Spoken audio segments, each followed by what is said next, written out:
Hello दोस्तों, आप सभी का स्वागत है। आज हम लोग पीरियोडिक टेबल का नेक्स्ट लेक्चर शुरू कर रहे हैं। आज का जो हमारा माइन्यूट्स होगा, यानी क्या क्या हम लोग आज पढ़ने वाले हैं, उसमें रोज़ की तरह जो हम लोग पढ़ रहे थे एक शॉर्ट ट्रिक वो होगा, और क्वेश्चंस और क्यूजेज, यानी आज कुछ क्वेश्चंस हम लोग करने वाले हैं। लगभग 8 से 10 क्वेश्चन होंगे, उसका डिस्कशन हम लोग आज करेंगे। ठीक है, तो आइए शुरू करते हैं शॉर्ट ट्रिक के साथ। तो आज का जो शॉर्ट ट्रिक है वो है ग्रुप नंबर 15 का। इसके एलिमेंट्स को हम लोग कैसे याद रखेंगे, तो क्या है short trick, Nepal, Pakistan, Australia सब बीके, यानी कि सारा का सारा कंट्री जो कि जिसमें यहाँ नाम है स्पेशली नेपाल, पाकिस्तान, ऑस्ट्रेलिया सब क्या है बिके हुए हैं। नेपाल का एन से क्या होता है नाइट्रोजन, पी से फॉस्फोरस, एस से आर्सेनिक, एसबी से एंटीमनी, बीआई से बिस्मथ। क्लियर यहाँ तक कोई दिक्कत? छोटा सा ट्रिक है, नेपाल, पाकिस्तान, ऑस्ट्रेलिया सब बिके। इसका नाम भी आपको हम लिख दे रहे हैं। एन से नाइट्रोजन, ये हो गया नाइट्रोजन। एन के बाद क्या था पी से हो जाएगा फॉस्फोरस,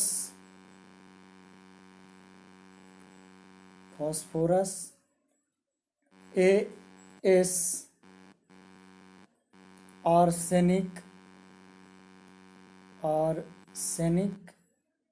उसके बाद क्या बचा एस बी, ये क्या हो गया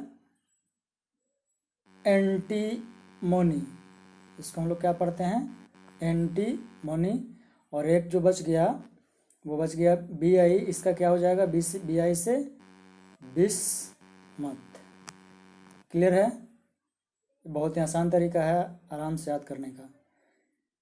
तो पिछले क्लासेस की तरह फिर से एक ही ग्रुप को दो तरीके से हम लोग सीख रहे हैं, दो शॉर्ट ट्रिक। तो आज का जो ग्रुप 15 का जो दूसरा शॉर्ट ट्रिक है वो ये है, नाना पाटेकर ऐश्वर्या सब भिखारी। नाना पाटेकर ऐश्वर्या सब भिखारी। नाना का एन से फिर वही नाइट्रोजन, पी से फॉस्फोरस, ऐश्वर्या का एस से आर्सेनिक, सब का एसबी से एंटीमनी, बी आई से भिखारिका, बी आई से क्या हो जाएगा बिस्मथ। क्लियर है? तो दो शॉर्ट ट्रिक एक ही का बताए ग्रुप 15 का। क्या एक क्या हुआ नाना पाटेकर ऐश्वर्या सब भिखारी, जो कि अभी हम लोग को इस स्लाइड में है। दूसरा क्या था यहाँ लिखा हुआ है नेपाल, पाकिस्तान, ऑस्ट्रेलिया सब बिके। तो ये हो गया आज का शॉर्ट ट्रिक। अब आगे बढ़ते हैं हम लोग आज के क्वेश्चंस सीरीज पे। कोई दिक्कत यहाँ तक किसी को? बताइए अगर किसी को कोई दिक्कत हो, येस और नो लिख करके।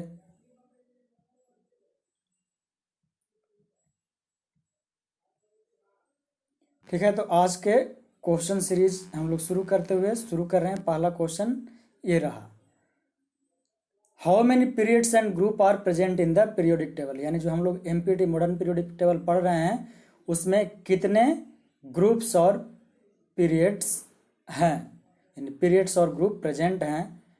इसको दिया था हेनरी मोस्ले ने। क्या है इसका आंसर, क्या होना चाहिए 7 पीरियड्स एंड 18 ग्रुप्स। बताया थे क्या है इसमें 7 को पीरियड है और 18 क्या है ग्रुप्स है। दूसरा क्वेश्चन है, which are the following for the basic of the modern periodic table. यानी जो हेनरी मोस्ले साहब ने मॉडर्न पीरियोडिक टेबल दिया था उसका बेसिस क्या था, एटॉमिक मास था, एटॉमिक नंबर था, नंबर ऑफ न्यूक्लियॉन्स था, या ऑल ऑफ दिज। क्या होगा आंसर? ऑब्वियसली क्या माने थे, एटॉमिक नंबर को माने थे बेसिस। किन्होंने? हेनरी मोस्ले साहब ने कहा था कि जो प्रॉपर्टी होगा एलिमेंट्स का वो उसके एटॉमिक नंबर के पीरियोडिक फंक्शन होगा। क्लियर है? नेक्स्ट क्वेश्चन, तो इसका आंसर क्या होगा ऑप्शन नंबर बी। नेक्स्ट पे आ रहे हैं, what happens to the electropositive character of element on moving from left to right in periodic table. ये भी आपको अच्छे से डिस्कशन करके बताए थे, इलेक्ट्रोनेगेटिविटी बताए थे, उसी का एक उल्टा होगा ये। तो इलेक्ट्रोपॉजिटिव क्या होगा, इसका डिस्कशन भी हम लोग अच्छे से बताएंगे। लेफ्ट से राइट जा रहे हैं हम लोग, ठीक है, लेफ्ट से राइट जा रहे हैं तो इलेक्ट्रोपॉजिटिविटी क्या होना चाहिए, यानी इलेक्ट्रोपॉजिटिव कैरेक्टर एलिमेंट्स का बढ़ना चाहिए, घटना चाहिए, क्या होना चाहिए बताइए। इसका ये होगा डिक्रीजेज। अब ऐसा क्यों होगा ये भी हम आप लोग को बता रहे हैं। देखिए एक्चुअली होता क्या है कि इलेक्ट्रोपॉजिटिव कैरेक्टर है क्या, किसी भी एलिमेंट का एबिलिटी, इलेक्ट्रोपॉजिटिविटी होता है किसी भी एलिमेंट का एबिलिटी कि वो कितना इजीली इलेक्ट्रॉन को क्या कर सकता है, लूज कर सकता है और आयंस बना लेगा। लूज करके क्या बना ले, आयंस। ऑब्वियसली क्या बनाएगा, जैसे सोडियम है, सोडियम अगर एक इलेक्ट्रॉन लूज करता है तो क्या बना लेगा, सोडियम प्लस आयंस। तो क्या होता है, जैसे लेफ्ट से राइट हम लोग पीरियड में बढ़ते हैं तो इफेक्टिव न्यूक्लियर चार्ज बताए थे क्या होता है, धीरे धीरे प्रोटॉन ज़्यादा होने चले जाता है, क्योंकि एक ही घर है, एक ही सेल में बढ़ते चले जाते हैं, लेकिन क्या है प्रोटॉन, इसके कारण इफेक्टिव न्यूक्लियर चार्ज क्या होता है, घटते चला जाता है, ठीक है। और इसके कारण से जो फोर्स होता है न्यूक्लियस का ज़्यादा बढ़ जाता है, तो वैलेंस इलेक्ट्रॉन और न्यूक्लियस के बीच का फोर्स क्या हो जाता है, बढ़ जाता है। इससे क्या होगा कि लूज करना थोड़ा सा डिफिकल्ट हो जाएगा। जब फोर्स ज़्यादा हो तो उससे इलेक्ट्रॉन निकालने के लिए हम लोग को ज़्यादा फोर्स लगाना पड़ेगा ना। जैसे नॉर्मल डिफिनीशन, नॉर्मल एग्जाम्पल में फिर से वही भारी बच्चा को ढकेलना ज़्यादा टफ है क्या, जिसका वेट लाइट होगा उसके अपेक्षा। तो इसी कारण से लेफ्ट टू राइट जाने में पीरियोडिक टेबल हमारा क्या होता है, इलेक्ट्रोपॉजिटिविटी घटता है। यहाँ तक कोई दिक्कत है तो बोलिए, वाई और एन के रूप में, ठीक है। किसी को नहीं है दिक्कत, नहीं है, आगे बढ़ते हैं क्वेश्चन नंबर 4 की तरफ। ये दिया हुआ है आपको इलेक्ट्रॉनिक कन्फिग्रेशन, एक एलिमेंट का 284 है। In modern periodic table the element M is placed in. तो 284 का मतलब ये हो गया इलेक्ट्रॉन, यानी कि इसका एटॉमिक नंबर क्या होगा, 16, ठीक है। तो ये भी शो करता है कि ये जो 4 क्या शो करता है कि आउटर मोस्ट इलेक्ट्रॉन्स होते हैं। तो ये किस में प्लेस्ड होगा, 4th ग्रुप में, 2nd ग्रुप में या 14th ग्रुप में,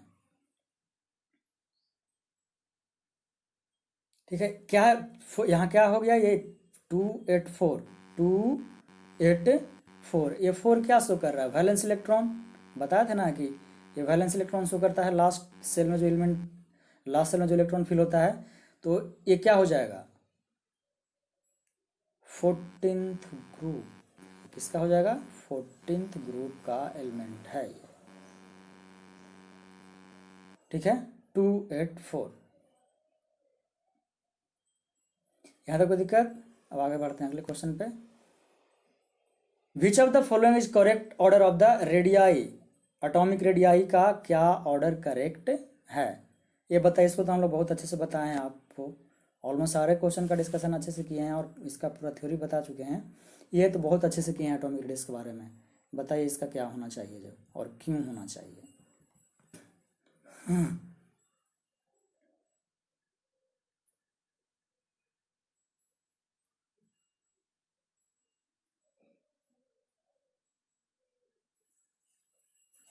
ठीक है, यहाँ 3 एलिमेंट है हमारा, ऑक्सीजन है,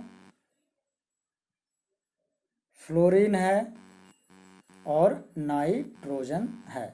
ये क्या है, ये एक ही पीरियड के क्या है, एलिमेंट्स हैं। ये सारे के सारे क्या करते हैं, पीरियोडिक टेबल में एक ही पीरियड में बिलोंग करते हैं। तो ऊपर से नीचे, सॉरी लेफ्ट टू राइट, एक पीरियड में जब बढ़ते हैं हम लोग, इधर से लेफ्ट से राइट बढ़ते हैं तो क्या होता था, एटॉमिक रेडियस बढ़ता था, याद है, या घटता था, एटॉमिक रेडियस हमारा घटता था। क्यों, वही सारा स्क्रीनिंग इफेक्ट यानी शील्डिंग इफेक्ट और इफेक्टिव न्यूक्लियर चार्ज के कारण प्रोटॉन की संख्या बढ़ते चले जाती है और घर हमारा एक ही रहता है। तो अट्रैक्शन फोर्स क्या होता है, वैलेंस इलेक्ट्रॉन का बढ़ते चला जाता है।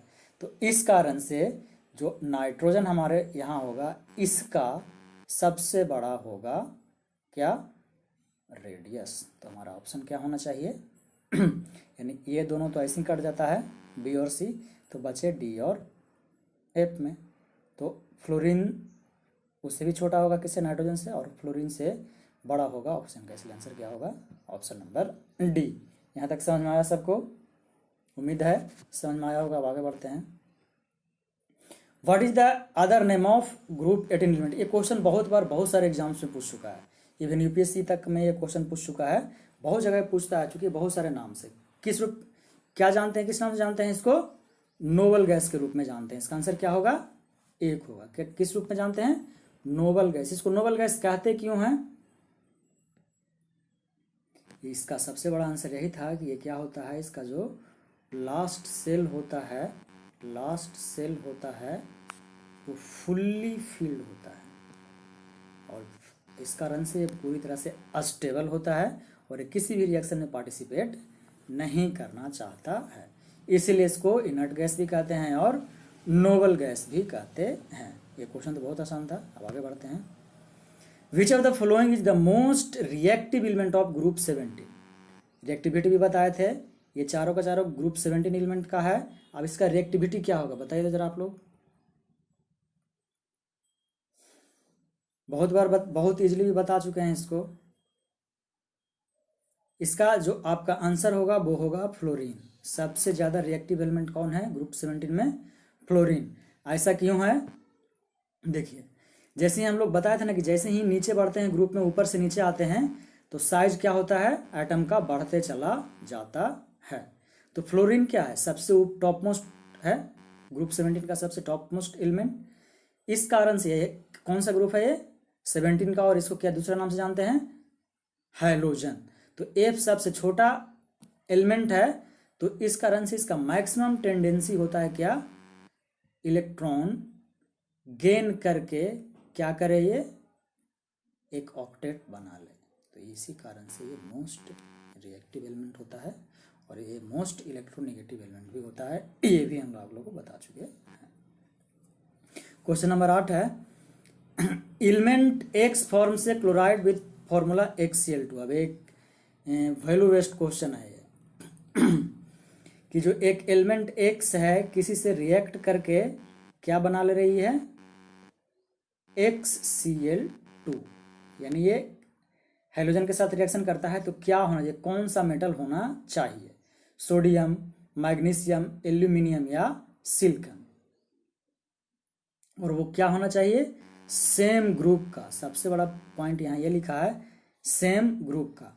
तो क्या होगा, यानी कि हाइड्रोजन के साथ कौन सा सेम ग्रुप में यहाँ पे होना चाहिए, इसको एक्सप्लेन कर रहे हैं हम। ये ग्रुप 2 का अल्कलाइन अर्थ मेटल, ये बताए थे ग्रुप 2 क्या कंटेन करता है, अल्कलाइन अर्थ मेटल कंटेन करता है, और इसके पास 2 वैलेंस इलेक्ट्रॉन होता है। तो 2 वैलेंस इलेक्ट्रॉन है तो इजिली क्या कर सकता है, ये डोनेट कर सकता है ग्रुप 2 का एलिमेंट। तो इस कारण से यहाँ जो क्या होगा आंसर हमारा, मैग्नीशियम। मैग्नीशियम से रिएक्ट कर, क्लोरीन से रिएक्ट करके इजिली क्या बना लेता है, मैग्नीशियम क्लोराइड MgCl2। यहाँ तक कोई दिक्कत है? चलिए आगे बढ़ते हैं। ये भी बहुत अच्छे से बहुत बार इसका डिस्कशन किया है कि ट्रांजिशन मेटल किसको कहते हैं। तो कौन सा, कहाँ से कहाँ, which group elements are called transition metals? बताइए। 1 2 होगा नहीं, 13 to 18 होगा नहीं, क्यों, 18 जैसे इन्वॉल्व हो गया क्या है, नोबल गैस। 1 to 8 होगा नहीं, तो इसको इजिली क्या कर सकते थे, एलिमिनेट। 1 शामिल था वो नहीं हो सकता है, और 18 शामिल था वो नहीं हो सकता, बस कौन सा गया, बस सी। तो ग्रुप नंबर 3 to 12 क्या होता है हमारा, ट्रांजिशन मेटल्स होता है। इसको हम लोग एलिमिनेशन मेथड से भी आराम से बना सकते थे। क्लियर है? आगे बढ़ते हैं। Which of the following elements has 2 cells and both are completely field?